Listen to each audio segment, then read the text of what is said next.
पाकिस्तान के उत्तरी पहाड़ों में एक छोटा सा गांव था। ये गांव हमेशा अमन से भरा रहता था। लोग बहुत मेहमान नवाज थे। लेकिन फिर एक रात कुछ ऐसा हुआ जो किसी ने सोचा भी ना था। सना 20 साल की एक जवान लड़की अपनी बूढ़ी दादी के साथ गांव के बिल्कुल किनारे पे एक छोटे से घर में रहती थी। जिंदगी बिल्कुल सादी थी, जब तक कि एक रात ख्वाबों में भी ना सोचा था कि ऐसी आवाजें सुनाई देंगी।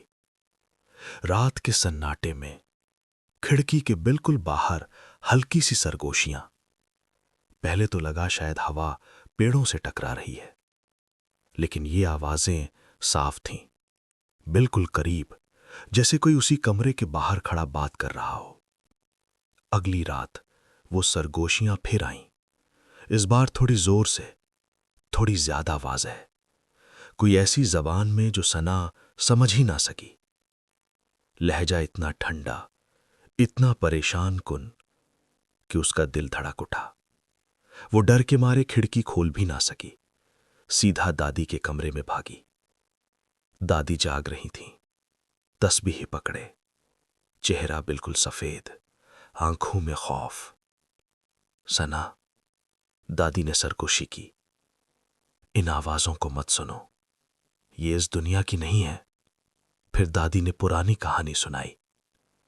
बहुत सालों पहले गांव वालों ने चंद लोगों को यहां से निकाल दिया था। उन पर काले जादू का इल्जाम था।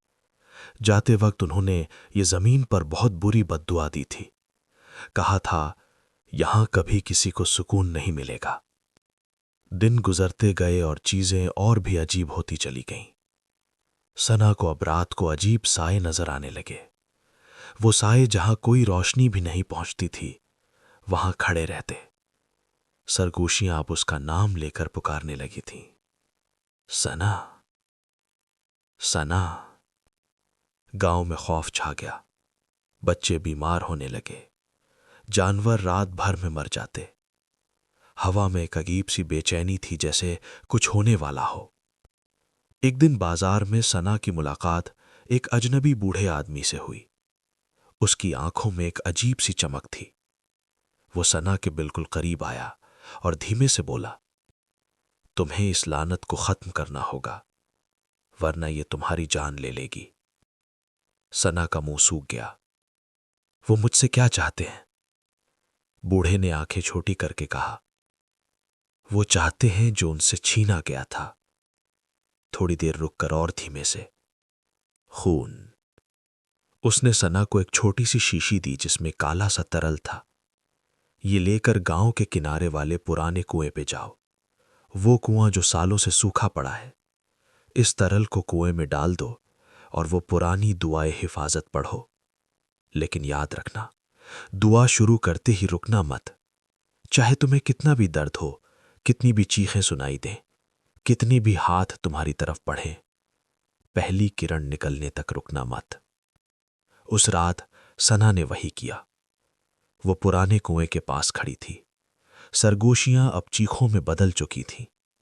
साए उसके गिर्द गिर्द घूम रहे थे। हवा बिल्कुल ठंडी, जमीन हिल रही थी। पेड़ों के पीछे से काले साए उभरने लगे।